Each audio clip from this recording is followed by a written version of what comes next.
Assalamualaikum warahmatullahi wabarakatuh. Halo Sobat Diskominfotik Provinsi Riau sekalian, apa kabar? Semoga selalu sehat ya dimanapun Sobat berada.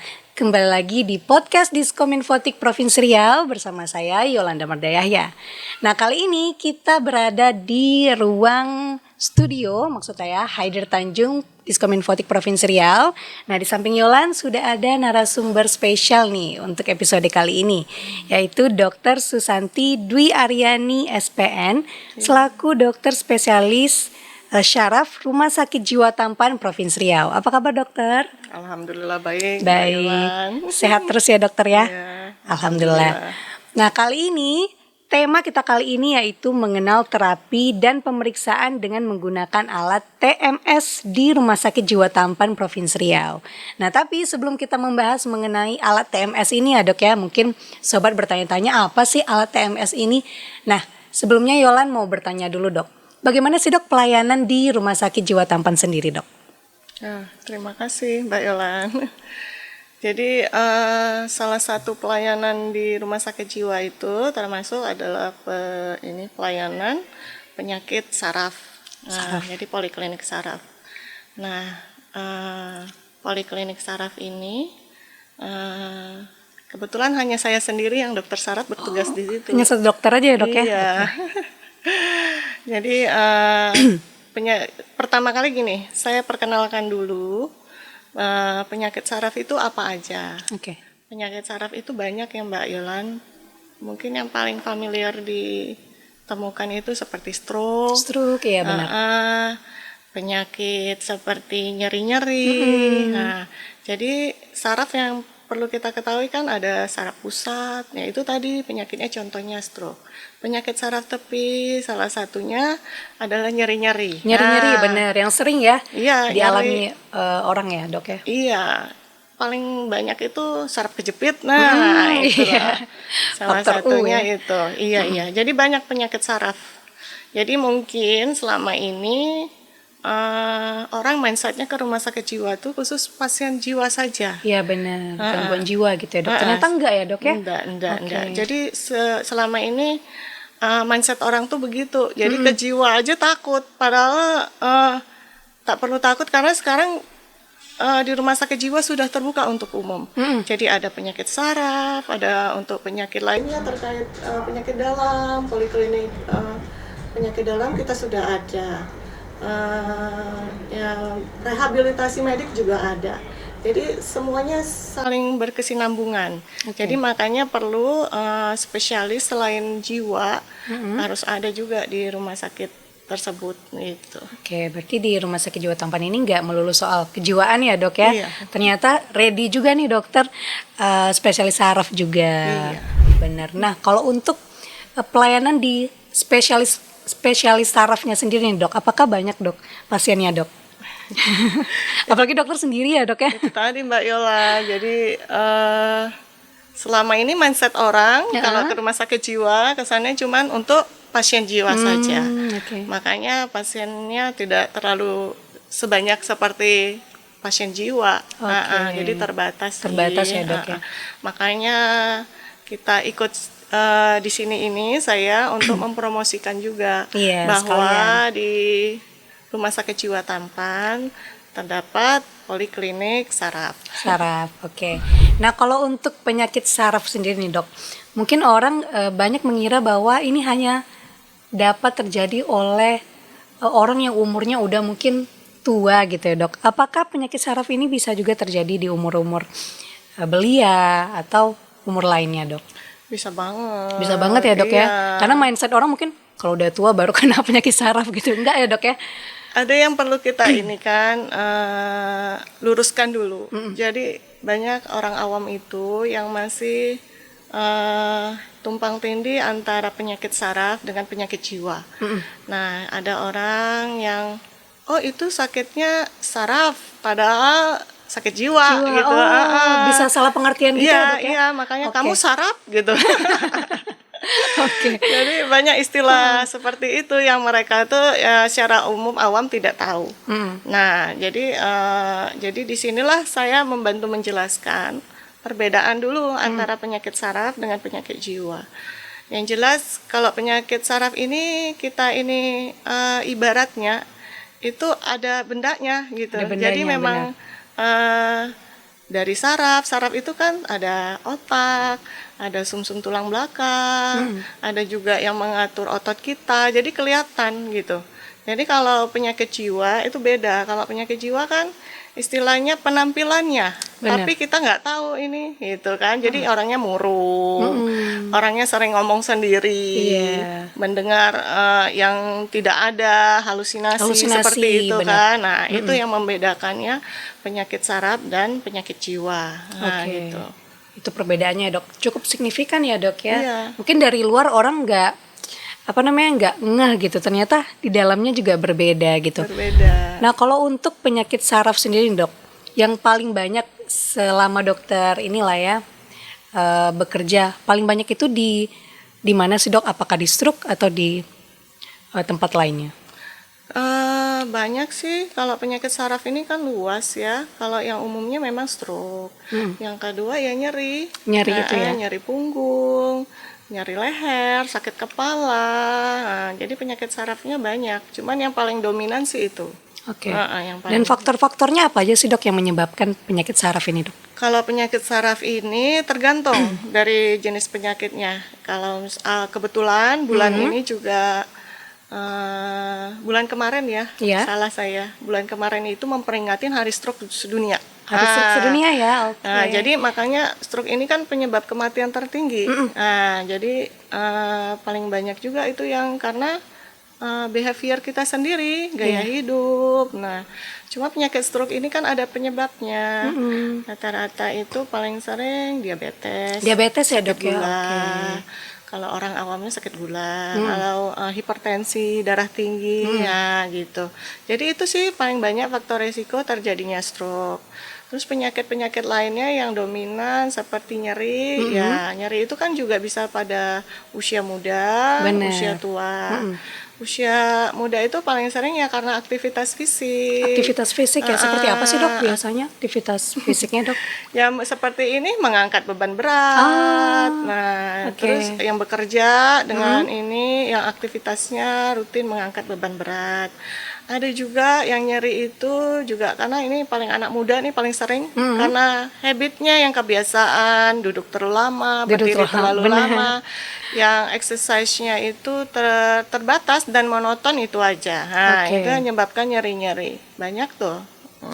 Berarti untuk exercise sendiri nggak boleh sembarangan ya dok, karena ada juga orang yang olahraga nih. Terkadang olahraga kan setiap harinya bagus, mungkin ada exercise yang salah dan bisa menyebabkan fatal terjadinya sakit saraf, salah posisi dan segala macam. Ada juga banyak kejadian seperti itu dok. Banyak ya. Nah kalau untuk gejala awal nih, stroke itu apa aja sih dok gejala awalnya? Kalau stroke itu yang paling familiar yang atau umumnya kita tahu itu ya pokoknya cerita gini, stroke itu pasti mendadak. Mendadak ya dok ya? Mendadak. Jadi mendadak, kalau mendadak tidak bisa berjalan, lemas separuh badan, mulut merot, bicara pelo. Nah, itu gejalanya yang paling umum ditemukan untuk penyakit stroke. Dan saran saya, kan pada umumnya orang-orang ini dirasa-rasa dulu ya. Nggak langsung ini ya dok ya? Nantilah mungkin hilang. Nah, itu yang salah. Dan penanganan untuk stroke ini semakin cepat dibawa ke fasilitas kesehatan, semakin cepat perbaikan. Nah gitu.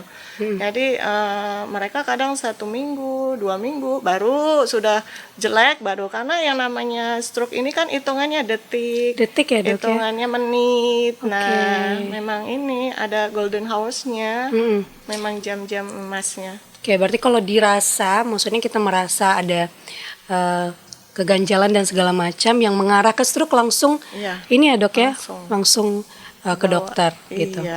Nah kalau untuk terapi-terapinya nih dok, apa aja sih dok ya? Mungkin salah satunya yang TMS tadi ya dok ya? Ya, jadi di rumah sakit jiwa ini kita memiliki fasilitas penunjang. Salah satunya yang ada di rumah sakit jiwa Tampan ini TMS, singkatan dari Transcranial Magnetic Stimulation. Jadi ini diinformasikan bahwa di Riau cuman satu-satunya. Cuman satu-satunya, luar biasa.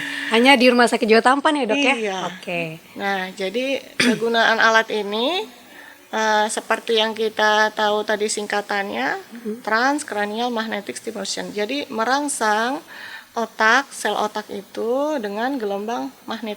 Nah, gitu. Jadi kayak salah satunya penyakit stroke tadi bisa dilakukan gitu untuk perbaikan sel-sel otaknya. Oke, nah itu biasanya apakah ada kondisi tertentu baru kita melaksanakan terapi TMS ini, Dok? Oh iya, untuk awal kan tetap kita tuh sebagai dokter anamnesis dulu, artinya kita harus tahu riwayatnya. Nah, indikasinya atau biasa kegunaannya ya tetap untuk saraf pusat sama saraf perifer atau saraf tepi. Nah, kalau untuk saraf pusat kan contohnya stroke. Nah, itu bisa lakukan stroke itu juga tergantung tempat bagian otak yang terkena, makanya ada sebagian yang misalnya otak kiri paling cenderungnya kan afasia, artinya bicaranya tak lancar. Ada yang sebagian bicaranya tak nyambung. Nah, itu tergantung bagian otak yang kena. Jadi itu juga diterapi khusus. Jadi agar tepat di bagian otak yang terkena gitu. Apakah itu ada efek sampingnya, Dok, kalau kita melakukan terapi ini, Dok? TMS ini kan terapi istilahnya non-invasif, artinya tidak ada pembedahan, tidak ada penyuntikan, atau cuma dilakukan di kulit kepala aja ya, Dok ya. Jadi efek sampingnya selama ini yang saya lakukan sih tidak ada saya temukan. Tapi di beberapa saya baca literatur ada seperti sakit kepala sesaat atau rasa tidak nyaman karena tidak biasa ya. Terus ini kontraknya lagi tidak dilakukan pada yang pasang ring jantung, tidak boleh dilakukan. Plat misalnya ini yang terpasang plat untuk yang cedera anggota gerak, nah gitu. Yang besi-besi itu tidak bisa, gitu, karena kan gelombang magnet, jadi itu mengganggu. Kemudian yang pernah saya dengar sih tidak dilakukan juga pada pasien karena dia memicu kejang. Memicu kejang juga ya, Dok ya? Karena kan gelombang listrik. Benar. Memicu kejang, makanya hati-hati dilakukan pada pasien yang ada riwayat kejang. Nah, biasanya setelah melakukan terapi ini efek baiknya setelah itu apa sih, Dok, yang terasa sama pasien, Dok?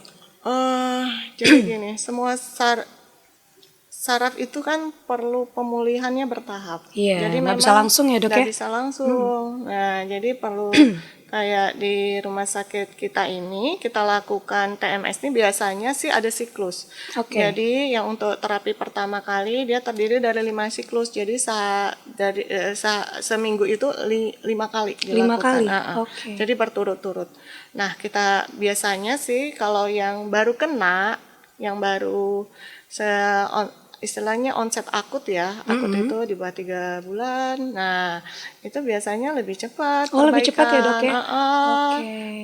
Beberapa sih langsung yang tadinya lemah bisa jalan, gitu. Berarti cukup signifikan juga ya, Dok ya? Sangat membantu sekali. Cuman pada belum tahu nih, alatnya belum cuma teredukasi juga ya, Dok ya? Iya. Ada juga nggak sih, Dok, pasien yang takut gitu melakukan terapi? Biasanya kan ada yang, apalagi itu di kulit kepala gitu kan, apakah ada yang takut nih melakukan terapi TMS ini, Dok? Enggak sih, kan kita menjelaskan dulu dilakukannya seperti ini. Pasien itu kan rata-rata takutnya kalau yang langsung efeknya ke badannya misalnya kayak pembedahan, iya benar, ada penyuntikan. Nah itu kalau ini kan cuma ditempel ke kepala, enggak saya ini, Dok, tanya reaksinya apa gitu. Cuman ada kayak ya terasa kayak kontak aja, tapi enggak mengganggu gitu. Jadi mereka sih nyaman-nyaman aja. Justru ada TMS kan selain untuk yang di kepala, ada yang di perifer tuh untuk nyeri. Nah mereka malah senang aja karena kayak seperti dipijat-pijat gitu. Iya, Dok, sekalian ya. Iya, jadi senang aja gitu. Selama ini nggak ada ini sih, nggak ada efek samping ataupun mereka mengeluhkan tak nyaman gitu. Oke. Berarti ini alat TMS ini satu-satunya ya dok ya? Iya, yang ada di Pekanbaru ya? Riau sih pada di Riau umumnya. ya dok ya? Luar biasa. Nah kalau untuk terapi lainnya apa aja nih dok? Selain TMS sendiri ada nggak sih dok? Ada, jadi gini, banyak sih. Memang selain untuk penyakit saraf, juga untuk pasien jiwa. Oh jiwa juga Jadi dipergunakan. bisa, dan itu termasuk evidence base-nya, artinya yang bagus untuk terapi penyakit jiwa itu salah satu depresi. Depresi, oke. Dan itu sudah beberapa penelitian menunjukkan hasil yang bagus untuk tata laksana atau pengobatan depresi. Nah, selain jiwa juga ada penyakit lain, Mbak. Kayak nggak penyakit sih, kayak merokok, yang adiksi, sulit tidur, banyak kegunaannya. Untuk yang sakit kepala, migrain. Nah, banyak sih selain penyakit ya, banyak kegunaan. Berarti untuk migrain bisa juga nyeri-nyeri gitu dok? Kalau nyeri-nyeri yang itu tadi yang saya beritahu, ada yang kita stimulasi di saraf tepi. Saraf tepi, Jadi kayak nyeri-nyeri, ada juga yang nyeri punggung, nyeri leher, yang mengarah ke saraf kejepit. Nah, itu bisa distimulasi. Oke. Nah, kalau banyak orang yang mengalami depresi dan kalau sekarang bahasa anak gaulnya mental health kayak gitu ya dok ya. Anak sekarang kan dikit-dikit mental health. Nah, dan itu memang beneran ada. Dan itu memang mempengaruhi saraf juga apa enggak dok? Nah, kalau ini bukan kompetensi saya sih. Kalau ini kompetensinya dokter jiwa. Dokter jiwa ya. Tapi secara umum justru penyakit-penyakit saraf nih efeknya banyak yang ke depresi. Depresi. Misalnya orang yang nyerinya sudah terlalu lama, dia lelah makan obat, dia udah putus asa, nah mengarah ke depresi. Yang kedua pasien stroke, banyak yang lumpuh, tak bisa jalan, yang ujung-ujungnya depresi. Gitu. Secara umumnya ya penyakit saraf yang menyebabkan depresi. Oh, dibalik ya dok ya. Depresi yang menyebabkan gangguan sarafnya. Berarti karena depresi berlebihan, sakit yang berlebihan menjadikan depresi. Nah gitu. Nah kalau misalnya udah stroke yang lumayan parah nih dok, biasanya kan udah nggak bisa berjalan dengan baik lagi, atau ada yang terbaring dan segala macam.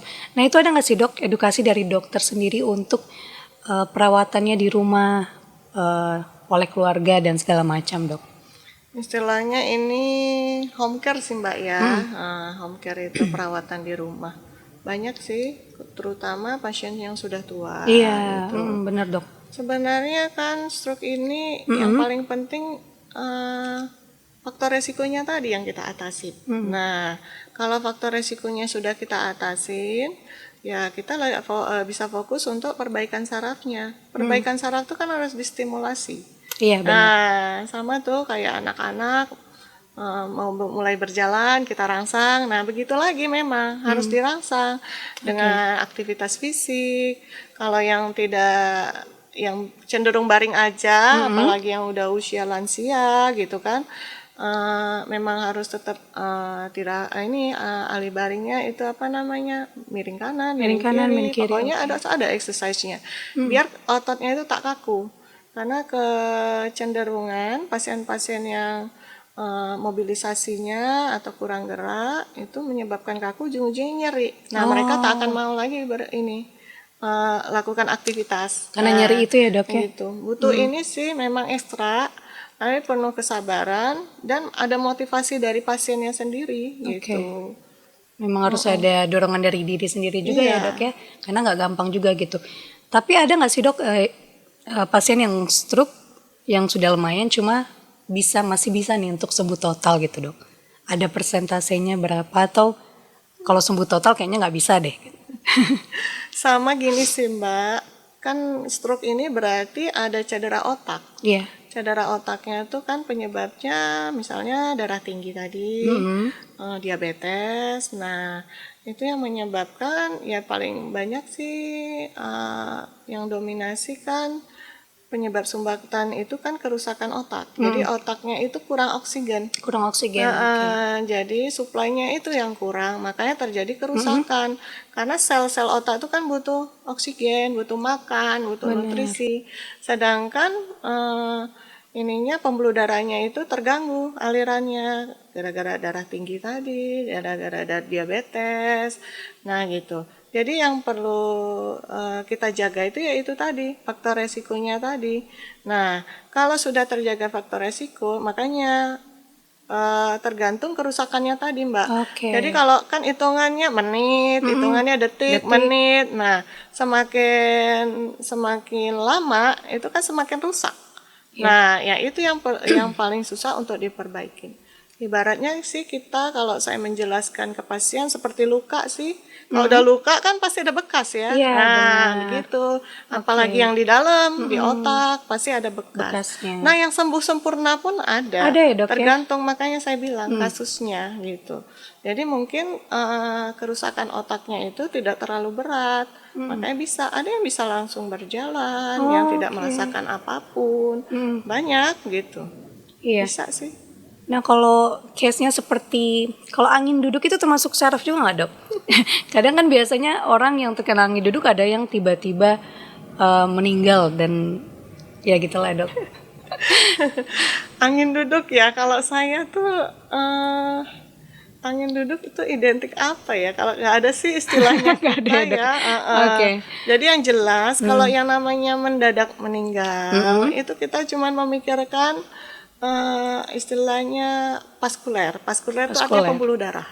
Bisa jantung, bisa otak. Nah gitu. Itu tuh yang banyak penyakit mendadak meninggal kan jantung, otak. Nah stroke. Nah ya itu.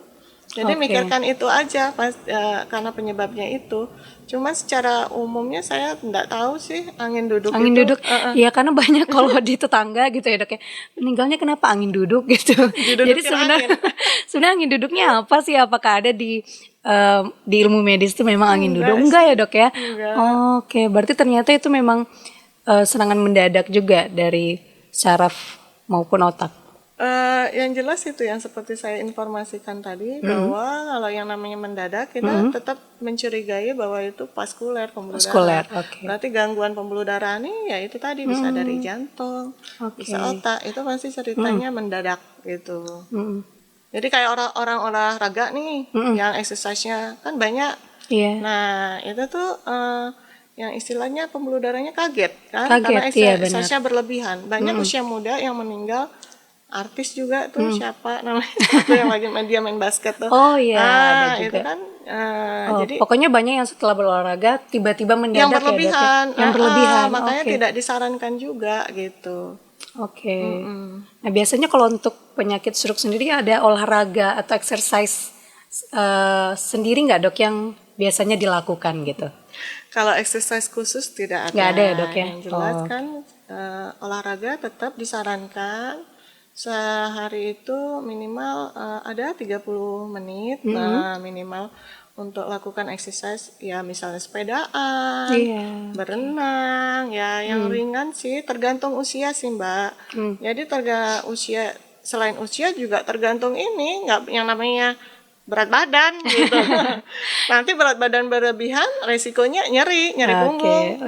Gitu. Memperparah keadaannya, Dok ya. Makanya banyak sih ininya exercise yang bisa lakukan. Cuman saran saya sih tidak yang berat gitu.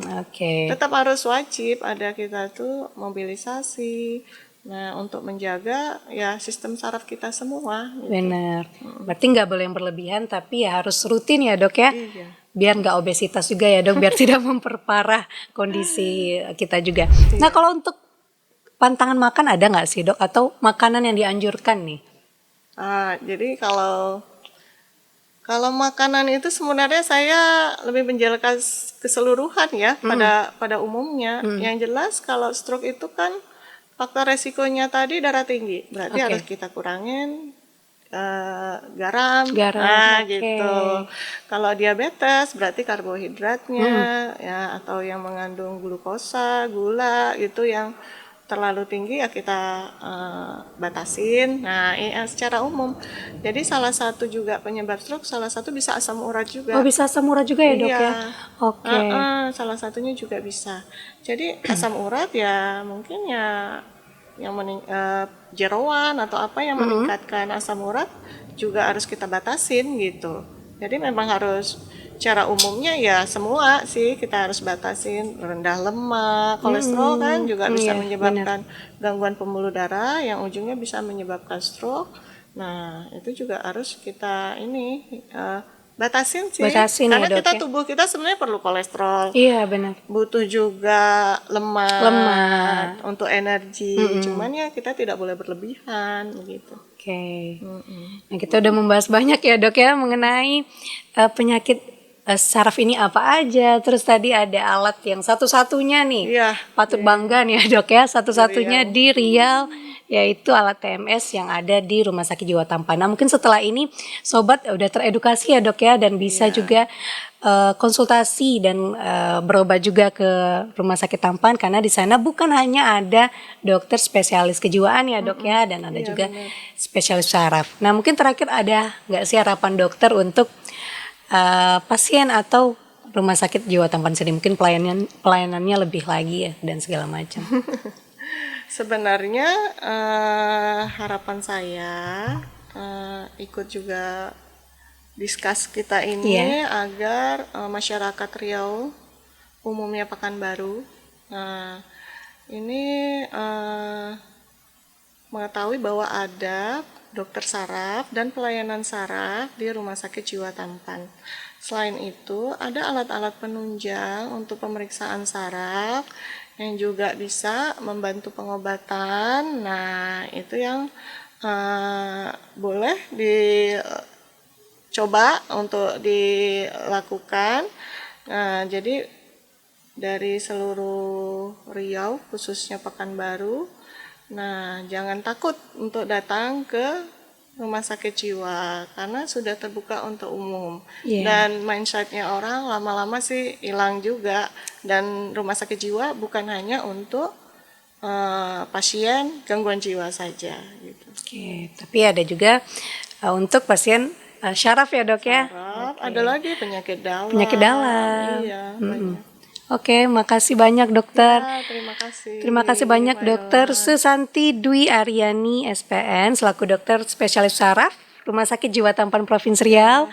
Semoga apa yang kita diskusikan tadi menjadi ilmu dan wawasan baru ya, Dok ya, untuk sobat Diskominfotik Provinsi Riau sekalian. Sekali lagi terima kasih dokter. Nah, saksikan terus podcast Diskominfotik Provinsi Riau. Jangan lupa subscribe YouTube channel Diskominfotik Provinsi Riau. Saya Yolanda Mardayahya, pamit undur diri. Sampai jumpa. Wassalamualaikum warahmatullahi wabarakatuh.